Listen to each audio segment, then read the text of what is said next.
we're all born with weaknesses, we're all born with strengths. Now, if those weaknesses are not improved upon, right? And we add trauma to that. Yeah. It takes a bit longer for us to reach the purpose God has given us. Yeah. Come on. So now if I'm giving if my child's weaknesses are not improved on, because I don't see them as weaknesses, I see them as you're just a bad child. Yeah.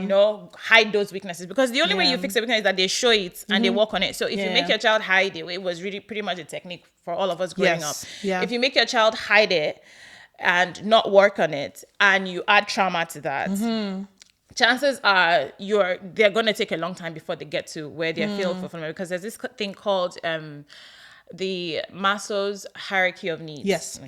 So starting with safety and all that before you get to self-fulfillment. Yes. So now if your child is still dealing with all that, trying to feel basic safe, level, the basic things, trying to, like thinking money is the end all be all, people pleasing is, they're just going to stay at the bottom and they would never reach that point of fulfillment. So my goal is that, like, by the time my child is getting to adulthood, like, they have passed that point where they are able to at least find fulfillment and see what fulfills them and find their purpose.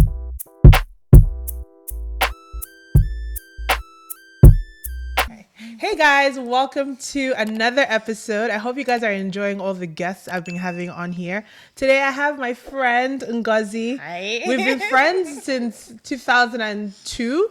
So do the math. It's like 23 years, which is actually a really long time. It is 2 decades, over 2 decades. That's wild. Yeah. Okay, so to introduce my guest, I usually do like a rapid fire round. So I'll ask you some questions and then you tell me the first thing that comes to mind. Okay. I didn't give her the question, so she doesn't know what's about to happen. Okay, what was one of your parents' most used phrase growing up? Oh, coco. Screaming. Okay. Growing up, how do you feel about this? Calling every adult auntie or uncle versus Mr. or Mrs.? Yeah, auntie or uncle is every adult. So that's what I'm used to, and even my kids they do the same thing. Yeah. Okay. Talking about emotions, taboo or necessary with your kids? Oh, necessary. Let me try zooming on that. Okay. What's something that you've apologized to your kids for recently, and why? Mostly yelling. Mostly that. Okay. Mostly Sugi saying, "Mom," and sometimes it's not yelling, but I'm assuming when he says, "Mommy, you're shouting," is that it's the way I came across. Maybe I came across clearly not from a place of love. So that's what I understand he's saying, because sometimes I'm not saying, but maybe I'm being a bit too mean about what I'm trying to say. So I get that and I apologize. I'm like, okay, I could have said that better. This is what I was trying to say. What about Kosi? Kosi. The apology is usually not for something because she doesn't talk. Right. So the apology is maybe something more to do with if she's like sad or crying. Maybe I set a boundary, she's sad about it. So I'm not saying sorry I set the boundary. I'm saying sorry like I'm empathizing with you. I know it's sad. I know it's really sad right now. So, but yeah, that's as much because she's younger. It's not really, and I don't really yell at her, or like I don't even yell as much. I think maybe the most I do is maybe saying things really stern, and it's not coming like All right, so Ngozi, you like obviously professionally you're a dentist, but I feel like when you became a mom, there was like, it came across to me like there was like a lot of like, as with most moms, right, processing, awakening, reawakening, questioning. What did motherhood like do for you? I think becoming a mother is like you're seeing like you're like someone's life is kind of in your hands, right? Yeah. So you can make the person a monster, or you can make the person like a good person. I wouldn't really say an angel, but you can make the person like. So it's like, so for me it felt like a huge thing I had to do. But then again, like there was still dentistry. I still had to put food on the table. Right. So, but I would say like, just that feeling of having like, okay, it felt overwhelming, but it also felt like, okay, now I need to do my research. Now I need to really understand, like, now I can't be on autopilot. For the first part of it, I felt like I was just on autopilot, doing everything as it was done or what my body felt like. Yeah. So I think, let me see, like the very first thing, I think it was when with the spanking, it didn't feel right. it didn't make sense. Like, fine, I got what I wanted, but when I'm really thinking back, like, being strict will just make me not say the things I want to do, but the thing I really, really want to do, I'll do. It's just behind the person's back. Right. So it was just like, okay, so I really need to. So I think that's just really what got me like really thinking, really understanding. And at first I switched from, okay, I'm not spanking, but I can be, I can yell. It's kind of what I moved to. So, I mean, but then it's still like, okay, yeah, I'm doing that, but it's still the same end result I'm trying to prevent. Okay. Yeah. So I'm like, okay, I wouldn't yell, but I would use something they want, or use like saying, oh, I'm so disappointed, or something like that, like emotional blackmail. It's kind of what I was thinking. And I'm like, okay, still, that doesn't really get what I'm looking for, because if I do that, maybe when I'm looking more into myself and I'm learning like, okay, I'm a people pleaser, I could raise a people pleaser, and then fine, it might work that they do what I want, but then I'm going to get them doing what everybody wants. Yes.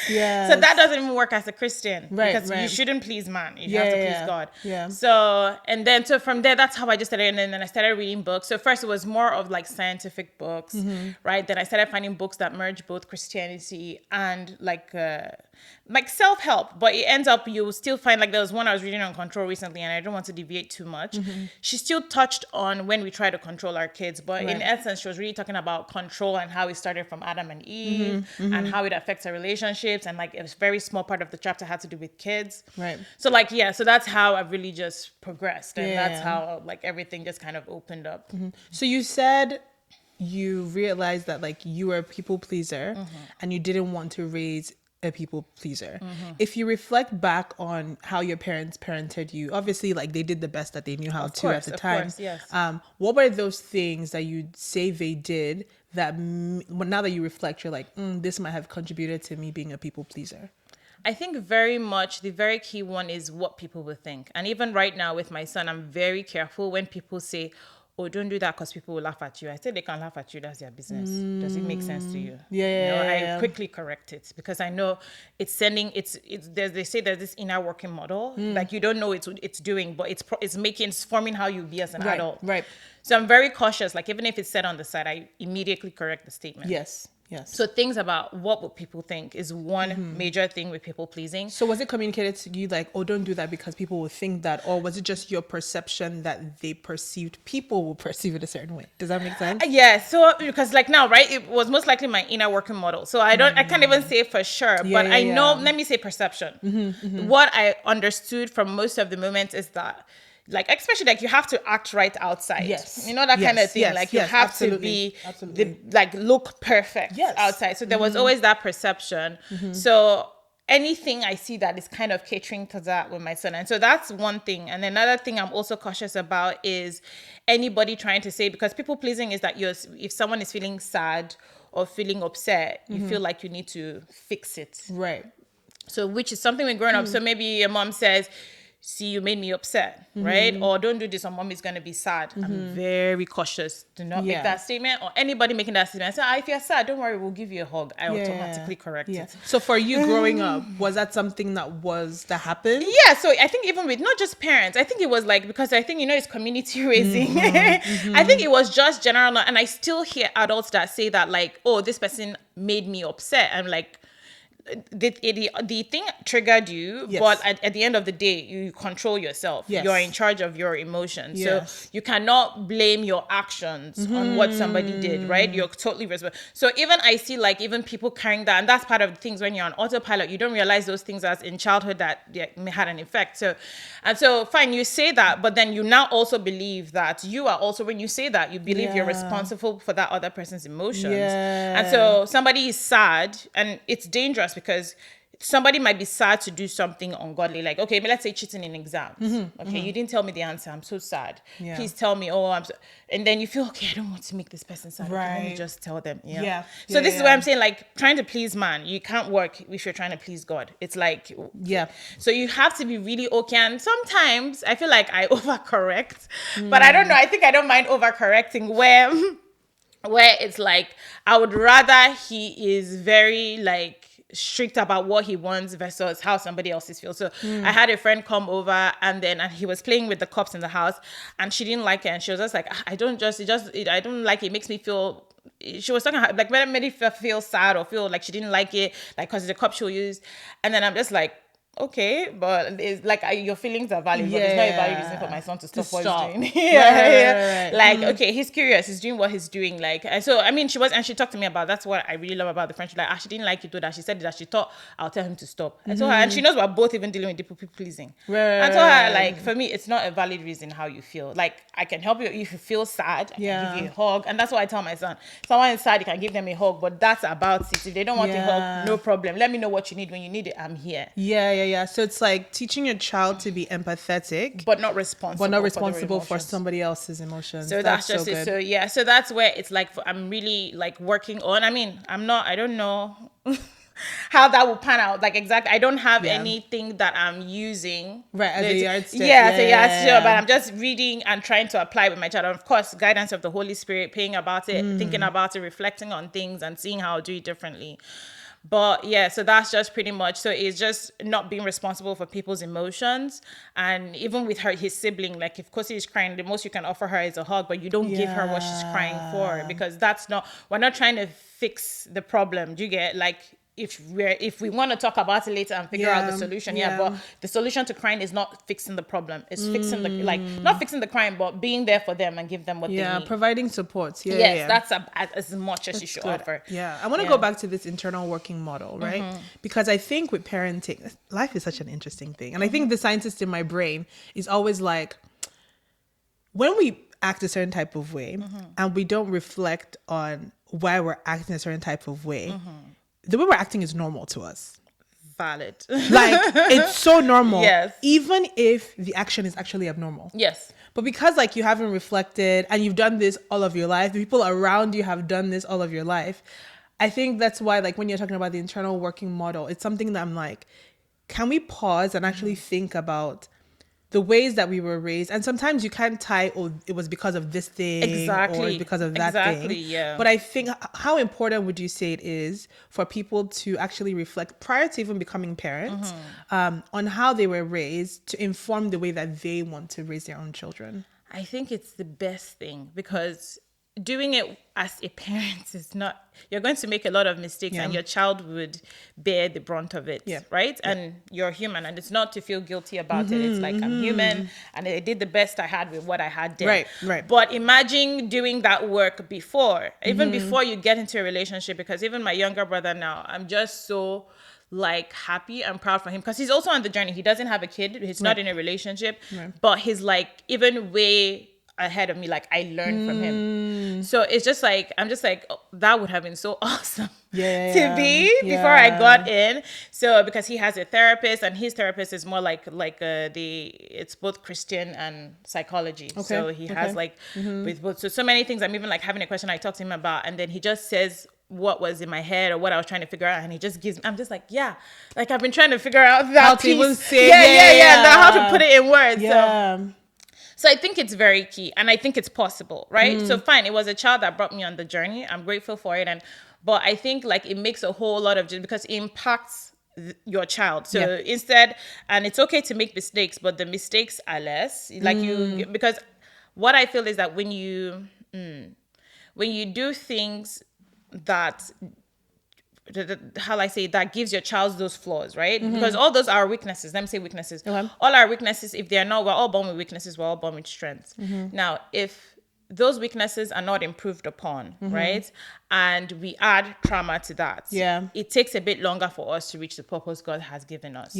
Come on. So now, if I'm giving if my child's weaknesses are not improved on, because I don't see them as weaknesses, I see them as, you're just a bad child. You know, hide those weaknesses, because the only way you fix a weakness is that they show it and they work on it. So if you make your child hide it, it was really pretty much a technique for all of us growing up. If you make your child hide it and not work on it, and you add trauma to that, chances are they're going to take a long time before they get to where they feel fulfillment. Because there's this thing called the Maslow's hierarchy of needs. Yes, yes. So starting with safety and all that before you get to self-fulfillment. Yes, yes. So now, if your child is still dealing with all that, trying to On find the feel basic safe, level, yeah. the basic things, trying to, like thinking money is the end all be all, people pleasing is, they're just going to stay at the bottom and they would never reach that point of fulfillment. So my goal is that, like, by the time my child is getting to adulthood, like, they have passed that point where they are able to at least find fulfillment and see what fulfills them and find their purpose. So now the earlier I'm able to deal with myself, the earlier I'm able to get my child there. Okay. Yeah, so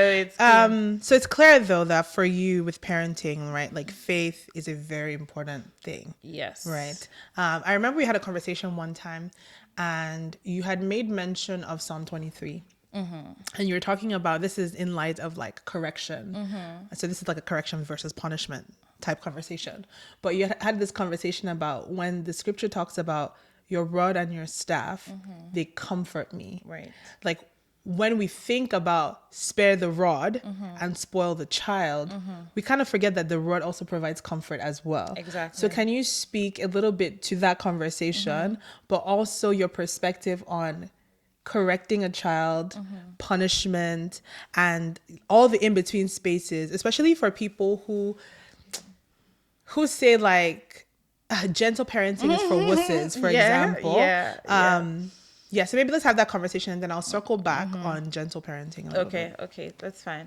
So I'd say, like, I think there's this thing, and it's my brother that kind of put this to words, like, where with God, there's God the Father, as we know, the Heavenly Father, and there's God the Father, the relationship we have with Him as a father. That relationship, we get it from the relationship we have with our own parents. Absolutely. So which is why it's very key for me, for my child to be able to be clear on what the relationship to God is like. So now, most times when we interpret things, it's based on our life and our experiences. Yes. So if somebody sees the rod, because I remember someone saying like, oh, as a dad, I want my child when he sees the belt to know that I'm about to put on my trouser, right? But when we see belts, what are we thinking? So it's kind of with the thing. So it's how we're interpreting things, right? It's just based off how we see things. And even if for any reason someone wants to argue and say, no, that is what it meant, this is what it meant in the Old Testament, we are fully aware, like, even in the Old Testament, the New Testament came to fulfill what's in the Old. Absolutely. So with the Old Testament being like punishment and all that, with the New Testament came grace, forgiveness, and love, right?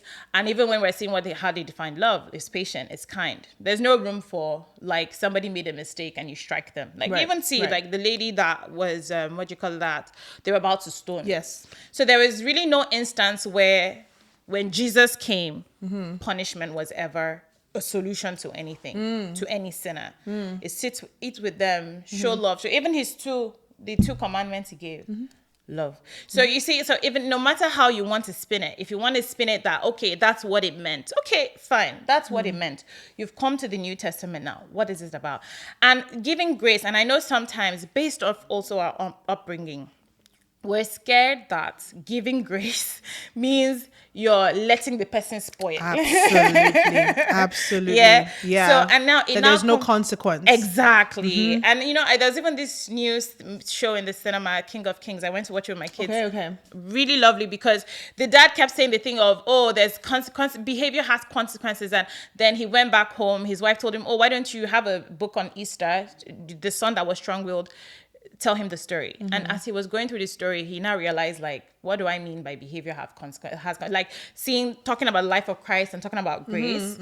So, I mean, and that's just where, and now coming to the point of understanding that while behavior has consequences, it doesn't fix the problem. So now, this is how I see behavior and consequences. Wait, Ngozi, I want to emphasize that.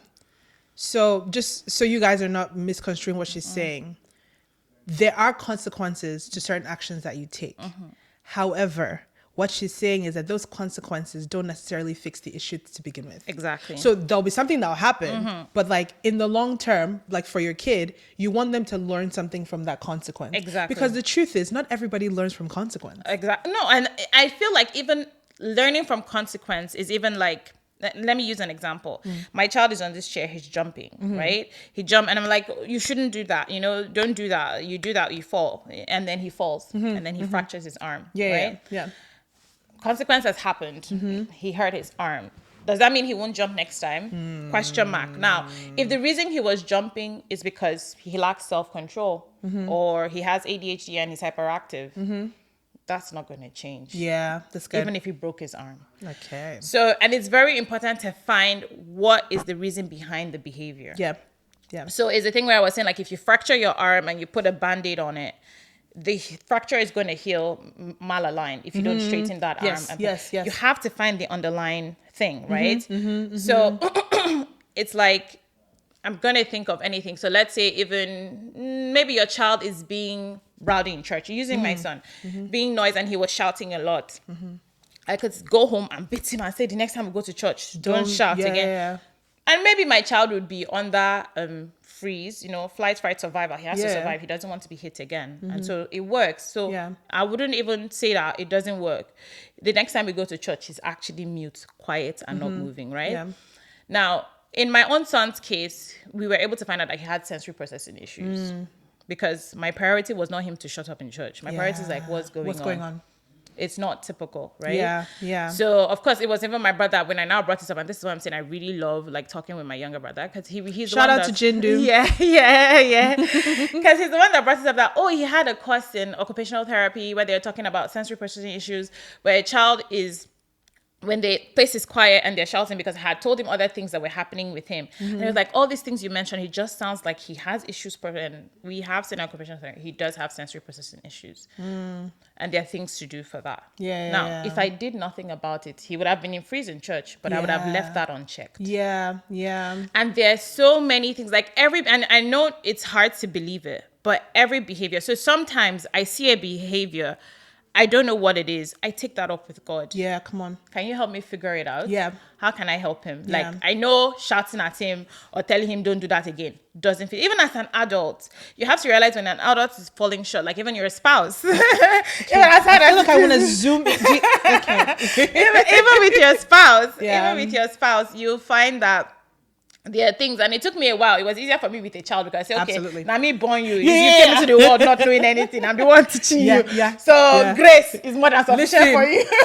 Okay, glad we're all so the I'm seeing same. an adult now. I say, hello, okay. And then I have to acknowledge the fact, like we're saying, if the weaknesses were shut down as a child, you never really worked on it as an adult. So I have to really extend grace and give you that time to say, fine, I have told you over and over, don't do this or do this way. You have to understand there's a reason behind why I'm struggling, I'm not doing it. It's not because I just don't want to do it, right? So, I mean, there's a fine line. I know people still have this thing of saying, even with men, weaponize incompetence or something like that. But I'm just like, maybe there's that, but there's a reason why they are doing that still. It's about having a conversation about it. And it's not about just saying, okay, I'm just going to say you're bad. And it's one of the things that lead to divorce anyway. It's like having a negative thought about your spouse. Like, okay, they're doing this. Building. Yeah, it keeps building. So and you build contempt. Because I think there are 4 horsemen of something, but contempt is one of them. So it's like you have to be able to say, okay, somebody's doing something wrong. There's a reason behind it. And sometimes the reason behind it might be a reason, and with an adult, is that they're toxic and that's it. They are not people that are self-aware. They're not looking to improve themselves. There's no point being in that relationship. That can be a conclusion without actually having any hate towards it. It's just that this cannot work. Got it. So but with a child, it's different because it's God put them in your hand. So you're not even going to push them aside and say, you can't outsource this. Like, this is your responsibility. And it's now seeking every behavior, because I can draw a long list, like even at the birthday here, where I don't remember with Kiton's birthday, where I don't know if you saw where Sui was trying to like throw something like at a kid, like they was trying to take something from him. And at the party, I'm like, let's talk. He didn't want to talk. Either way, I'm like, okay, when we get home, we'll talk. Right? And so I do know for a fact when he does take sugar or have excess screens, he's usually hard to work with. And he knows. We've had that conversation many times. And I can be a mother and say, we've had this conversation many times. Because of that, go and kneel down in the corner. Yeah. Because what's that going to do? But I get So, but it's still, now, to differentiate behavior and consequence. So it's for me to say, what do you think happened at the party? Why do you think it was so hard for you to, one, self-regulate and also for us to like have a conversation? Then it's like, that he knows screen and sugar. So he didn't have screen. He's like, okay, he had a lot of sugar. I'm like, okay. So do you think it makes sense to say, if we're going for a birthday party, you don't take sugar at the party? He's like, well, mommy, how about I take it at the end of the party? I said, that makes sense. It's not punishment. Yeah. And it's very logical. Yeah. We both have established based on different things happening at different times. Sometimes there's had sugar before church and he has displayed in church. I said, now you see? He said, so the next time we went to church, I said, mommy, you see, I didn't take sugar today and I was able to stay calm. So this is where, like, there was a consequence, but it was not really a consequence. Like, I want him also as an adult to be able to use that tool that this thing made me do this. You know, they say that thing, you cut it off or whatever. Like, if your hand is making you to say. Yeah, so like this thing gave me a problem. So this is the solution. Like, okay, I don't want to get rid of sugar. And truly, if I told him to do that, he'll go and go behind my back to take the sweets. Yeah. And just not tell me. Yeah. So it was like, I wanted to be, both of us had this discretion. And it makes sense to you, that you don't want to be that person. Yeah. You know? So he's like, okay, at the end of the party, we'll just pack all the sugar. Then in the car, we can have everything. Yeah. I was like, yeah. No, but it's good. And I think there are two things that you touched on that I think are really important to highlight, right? Like, one, the importance as parents of asking the right questions. Yeah. I think so many times, and guys, I know it's actually difficult. Like, no, it is. Because there are 1 million things you're doing in your day. There's so many things. But like you said, God has given us our children to steward them. And so is the responsibility of stewarding your child less important than, like, I don't know, the sleep that you have to go and sleep in the next 2 hours in the long run, right? Because eternity is always the goal. Yeah. So like, as parents, we need to be asking the right questions. And the truth is, half the time it's the Holy Spirit, more than half the time, it's the Holy Spirit that you're going to go ask that question. Yep. And he's the one that when you invite him into that space, will give you the strategy on how to navigate stuff like that. That's right. Yeah. The second thing that I think is so important to highlight is the fact that we want children who are critical thinkers. I say this all the time, like with my son, if you're around me and my son for any bit of time, one word you will always hear me use is wise. Because I don't like just the framing of good and bad. Because something can be good, but it's not wise for you to do it. Yes. It's not bad. Yes. It's just not, there's no wisdom in doing that. Yes. So I would rather ask, like, is that a wise choice? Yes. Are we what do you think? wise? Yeah. Because we want them to be able to critically and analyze make the decision on their own. Yes, when you're not there. Yes, I hear you. So and I think that's even, I also try, like you're saying, not to be the one to tell him in that moment what is good or bad. Like you're saying, it's like, what do you think about what happened? Yeah. You know? And sometimes I say, mommy, I don't know. I'm like, no, what do you think? It's something that should have happened. What could you have done differently? And so that, I think it really makes, and then they're able to dive deep. Yeah. And really think about, is this, and then they're thinking for themselves, because I think a lot of things that can also affect parenting is if you're helping your child think, you know, and it can come from being a controlling person. This is the part of also being self-aware that we need to work on. I have a controlling, like a personality type. I'm controlling and people pleasing, because there's like a test that I did, and I even had on my page for a while. So I know I'm controlling and I'm pleasing, and pleasing I think was majority, or controlling. And what it is that I'm that kind of helicopter parent. So I try to put myself in check. Autopilot, that's what I would be. Yes. Trying to dictate everything and do it like this and like that. So I am conscious to be like, okay, calm down, breathe. Okay, what do you think? Tell me what you think, you know. And so because I'm the kind of person that would say, and that's like a controlling parent is the parent that would say, I said do this, and that's it. No ifs, no maybes, no what, why, you know. There's So I think there's a part of it also trying to know the type of person you are, because there are other ones like Moody, my husband, is like, he's the superior parenting type. He's a perfectionist. So it's like, if it's not perfect, it's not okay. It's not done. So there's no I will try. There was I will do it. And that's not real, right? So he's aware of that. So has to put it in check when he sees that's coming through. Where it's like, oh, I've told you 10 times. I'm like, Moody, how many things has God told you 10 times? And you're still doing it. You know, but that kind of thing. But I mean, we say it lightheartedly to each other. But it's like, it's like he says, most times he has to actually stop and think, like, okay, this is my autopilot thing to want it the way I said it now and how I've said it. So, you know. Guys, listen, if you're not married, if you don't have kids, I say this all the time, and Ngozi is further buttressing this point. Know yourself. Yeah. Know the things that make you tick. Know the things that irk you. Know the ways that you are showing up in the world as a result of the way you were raised, or the things that have happened to you. Yep. Because it would make life not easier. It would just be you will navigate things a little differently. Yep. Because like you have knowledge does not mean that it's easier. Yeah. But like you'll be able to guide yourself just a little You'll be better. aware, like when even because there are times I am doing the wrong thing, but like, and my brother also says he has the same experience. I can see myself. It's as if I'm watching myself. Yeah, it's like Paul said the same thing. Like, the things I know to do, I don't do them. Yes, it's the things that and I'm talking to myself like, stop. But the part of me saying, no, keep going. I must do it. I must finish it today, and I'll regret after. Don't worry. I must do it. I'm going to regret after. But I know, and so of course, immediately, like once it's done, because sometimes, and that's the thing, it's like something you've had for 30 years. Yeah. So sometimes you're able to overcome it. Other times you're not really able to overcome it, and in that moment, like, of course, I'll make amends, be accountable, apologize, and see what I could have done differently to stop myself before I got to that point where I'm like going and going. So, but yeah, it's just about really knowing yourself, like you said, and knowing those triggers, like, and that. So because I remember there was this trigger, and you wouldn't know, like, and I think I had it on my page, like a crying child.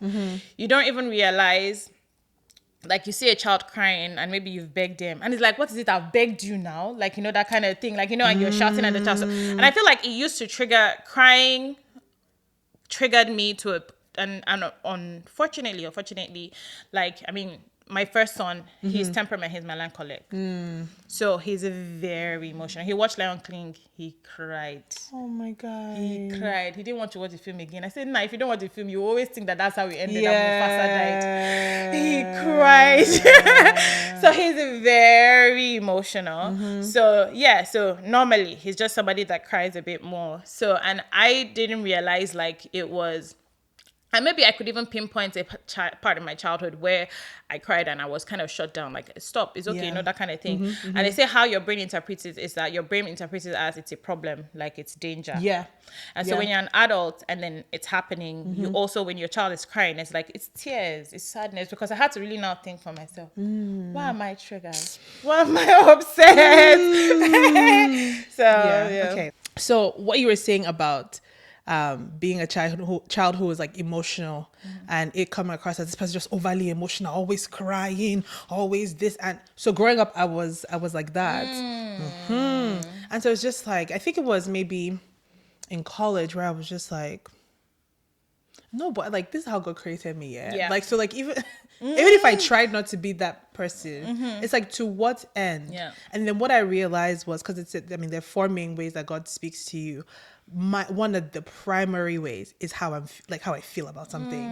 So I can walk somewhere and like, if the energy, it just feels weird and I'm just like, what is that? But then I'm thinking about how maybe more sensitive I would have been to be able to pick up on those things if growing up it wasn't like dulled down. Because now I feel like I'm low-key playing catch up on like, what's that? Because maybe I wouldn't have walked into a space, or maybe I wouldn't have engaged in a certain type of way if, like, you know. No, I hear that because the thing is that weakness, and I don't even see it as a weakness, right? So, but that it's a part of it, like, and using temperament. It's the whole thing. And even I would always remind him, like, okay, that's your superpower. You feel things more than people. Right? As much as it might be a trigger for me, it's still a trigger for me, and I have to still put it in check based off my own like childhood experiences. I am being very cautious that he doesn't see, and that's how you get low self-esteem without knowing. You think a part of you is flawed. Like there's no flaw, like we're all struggling, and I kind of tell him every time, you're struggling, you're learning boundaries, right? Because that's something he still doesn't understand. Working to understand boundaries, you're learning on boundaries, you're learning to keep yourself calm, right? These are things that you're working on. So, but it's not good or bad. Maybe they are unsafe behaviors. You have to check unsafe behaviors because people cannot be unsafe around you. Right. So, but I think there's just that part where a lot of me, even things that I also found, like I talked a lot, which is something my son does now, and I kind of get why people shut me down.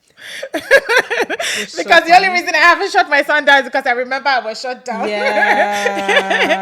So, but I talked a lot, but I think that I needed that. right? For whatever purpose I'm supposed to, for the purpose I feel I have been given by God. And it's taken me a lot to find that voice back. So it's like very key for me, like, no, okay, I have to make sure that voice isn't lost. I just have to navigate how to, because when I get back, it's like 24/7, my son is going non-stop. Mommy, I say, no wonder they're not tired for me.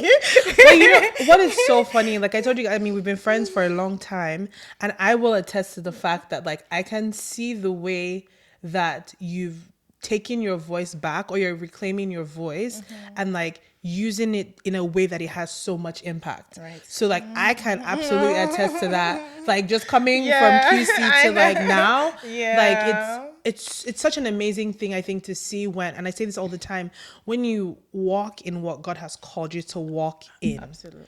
Like there's so many things, unfortunately, as parents, that we don't realize that we're not doing, or rather we're like undoing what was intentional by God. Exactly. So it's like, if Suyi comes to me now, like 15 years from now, and this boy is a communicator, I'm not surprised. Right. Because like that's just that's his programming. Yes. Now, does he have to like find ways to navigate when to speak, when not to speak? Yeah. But that's why he's a child that's growing. Exactly. And will learn that. Exactly. Oh, this is so good. This is so good for myself. Yeah, I know. Okay, so how do you respond to, and I think you've actually done a really good job at this, by the way, which is why I'm asking this question. How do you respond when people, because it takes a village to raise a child, whether we like it or not, right? So people who are part of your village, who have not yet seen or gotten the enlightenment that you necessarily have, or the awareness that you have, how do you navigate them wanting to pressure you into parenting the way that you're coming from, where you're coming from, versus where you're actually headed right now? Okay. So the thing is, the way I parent, especially where I'm at now, maybe earlier on, maybe I would have been confused, but where I am, I'm working from a place of being a better person. And that's how I'm a better parent. It's really, that's where the technique is. It's not, I don't want to beat you. For me, I'm not hitting because I know that is a lack of me controlling my impulses and, you know, not being able to calm myself down, think executively and see the problem and fix it. It's because of me. It's not because of you. I'm being a better person. So it's like, if somebody's trying to come and tell me not to be, is what you're doing. If you're telling me, oh, handle it this way, I'm not going to be manipulative, right? In the sense of trying to coerce you to do something because, and okay, partly because of him, like maybe say, do this and you do this. I give you that.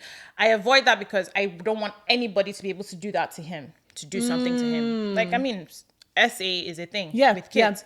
And all you have to do is offer them something they want. So I'm trying to make sure that's not even a concept in his head. And I check that with him, like if anybody ever tells you they will give you XYZ to do, come to me, I'll give you that thing. If anybody is telling you, they will tell me that you did something to scare you, come and tell me, I will do nothing to you. I'm very, very cautious because that's also a thing. So partly that's for him too, because I want to make sure nobody can use that as an instrument to manipulate him.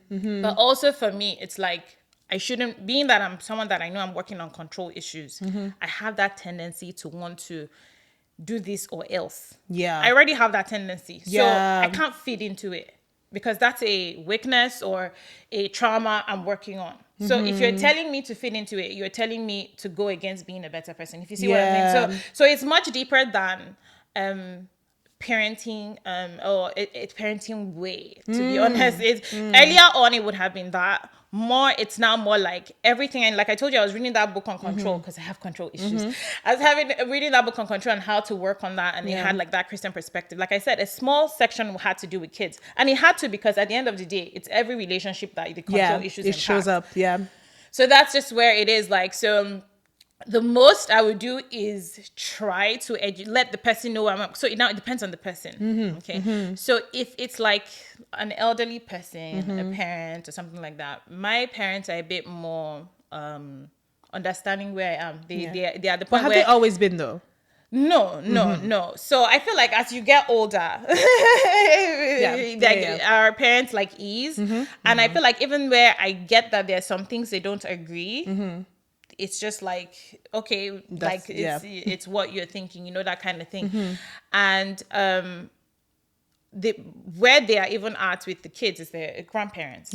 they're pleasing them. So that's even the fight. So sometimes it's like, I'm like, okay, I never want to give my child anything because they cried. I don't want them to mistake the solution for crying is to get what you want. Yeah, come on. Yeah, come on. so it's like, or if you don't get it, then you cry. Yeah, and that's what it leads to. Yeah. So I'm very cautious. Like, even if I change my mind, I won't do it in that moment where you're crying. Right. We'll finish comforting, we finish hugging, we finish cuddling, we move on to other things maybe before I come back to it. Right. Because especially for Kosi's age, I can't explain it to you that it's not because you cried.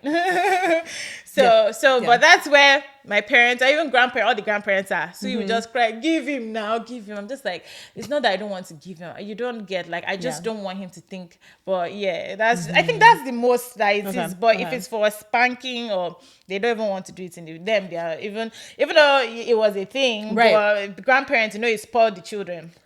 So even screen, when I put limits on screen, if Suyi wants to go to grandma's house because it's 24/7, Right. and I had to explain to grandma, I'm not trying to punish him. Like, when he gets screened so much, he's so hard. Like, he unsafe behaviors through the roof. Right. Yes. So it's like, that's the only reason. And then I think after a while, they now saw it and I said, okay, we get it now. okay.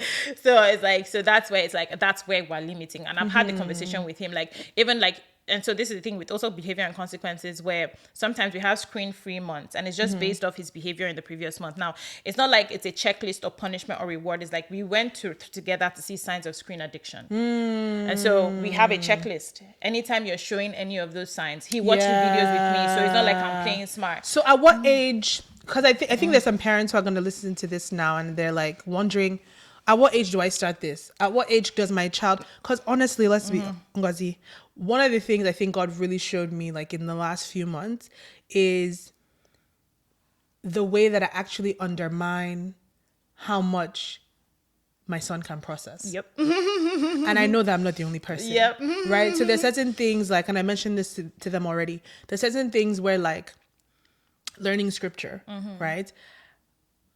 I think it's an important value, right? And I want to teach him that value. But then it's like, at what point can I begin to do that? Until when I heard him preempting Miss Rachel, and I'm like, you already don't watch TV that much. Exactly. So if you're able to, you can.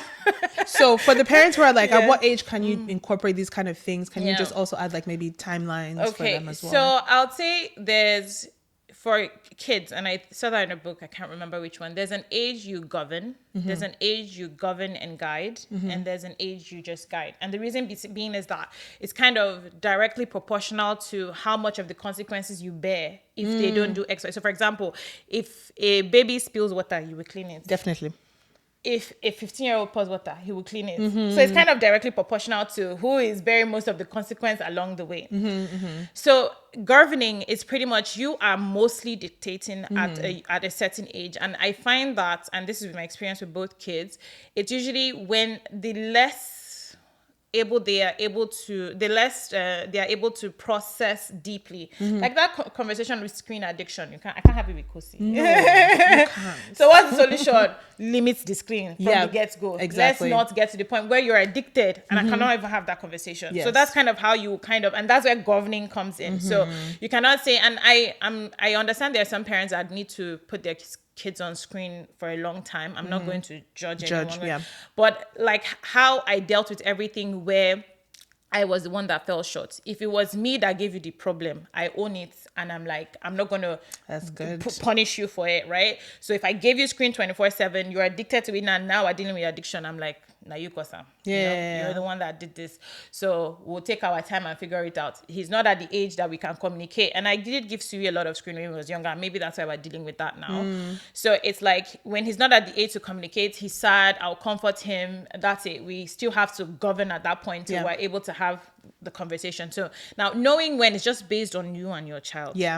It's not so because some kids are maybe less verbal and taking a long time to really understand things. For course, it might be a bit earlier because I see she's very expressive and 1000%. really understands. Understands. And I really make attempts, and it's trial and error. Sometimes I would try the state. I would try and see how, and sometimes she's responding and she understood what I said, or that kind of thing. So I know, okay, she's at the age where I can have that, and then sometimes I try to say she didn't really get it. No problem. That's a thing where I'm the one setting the boundary, because I'm the one. So if I give you sugar at night, I'm the one not going to sleep. Very good. If you're 15, if you like, stay awake. If you like, wake up late. If you like, wake up tired, we'll have the conversation. But these are the things, that kind of thing. Yeah. So with my son, where he's like, I think he's at the stage of govern and guide. So in the sense where it's like, he wanted to have sugar like late, and this was the first time he was trying that, like maybe like 9 or 10 p.m. I'm like, but you're going to be happy, I won't be able to sleep. He said, Mommy, let's test it. I said, okay. The problem is that it's a school night. If we test it, it's your daddy that will suffer it tomorrow morning, because you will sleep late, you will not wake up late. This is the thing where you're sharing the positive. So prevent, and I said we have to choose a day is not going to affect your daddy. Right. So he said, okay, so that means I can try it on Friday. So you can try it on Friday and see for yourself. True, he did not sleep. True, he woke up late. That I say, so we agreed that after 9 p.m. sugar doesn't work. So I definitely give lots of room for see for yourself. And even I remember my dad saying, like, I think it was smoking or something, and he was curious. So his dad said, okay, this one is not safe. Cigarettes are not safe because you can get addicted. I think gave him cassava leaves. So you can test and you can see, Wow, so, but for my that daddy, era? Powerful. But I remember it, Thank you so much for sharing all this. I mean, I think it's been a good conversation, or if anything, an initial starter for people to just process and think through, like, how am I parenting? First of all, who am I? And then how am I parenting? If you were to give any advice to whether they're single or they're married, they have kids, they don't have kids, just anyone who is going to be in proximity to kids and will have an impact on kids, what would be like your parting statement? So it would be, know yourself. What's your personality is made up of your temperament and whatever traumas you experienced as a child and how that has impacted you. So first of all, know what your temperament is. Are you melancholic? Are you a perfectionist? Or are you a sanguine? Just somebody that's like easygoing. And you might tend to be a people pleaser if you're not. So you will find that maybe giving that child everything they want, you check on that. You'll check on if you're choleric, you're a controlling person, you're a strong-willed parent, And then I'm trying to remember the last one. Phlegmatic. There we go. Okay. So phlegmatics are actually the ones that are more of the people pleasers. The sanguines are just more of the people that are really just comforting parents. So we're just trying not to be doing everything too much for your child, right? So that's where you find that. And then with the phlegmatic, you might tend to be a people pleaser. So just checking on what your temperament is, check on were you abandoned as a kid? You might have abandonment issues, there are so many things, or you might have controlling issues because you had a very controlling parent. You really need to look deep and see those things and it's for you to even be a better person. It's going to impact every relationship. I see like the way I am is not just with my child, it's with my spouse, it's with my work colleagues, it's with everyone, right? Also puts me I feel more at peace. So that's what I would say is that check on that. If you need a therapist, get one, because I don't know what helped me, or if it's just something I had, but definitely get to know who you are and those things that trigger you, and grow to a pace where you realize that you are in control of yourself. Okay. Anybody's action is not a reflection of you. It's a reflection of them. So your actions is not a reflection of what someone did to you. It's a reflection of yourself. Okay. So anything you do to your child, to your spouse, is a reflection of who you are and what you're struggling with. So try to check on that. That's so good. Well, thank you so much for being on here. Thank you guys for watching. Put in the comments if this has helped you, if you have any questions that you want Ngozi to answer. Ultimately, guys, invite the Holy Spirit into these places. He will show you, he will teach you, and he will guide you. Thanks for watching. See you later. Bye.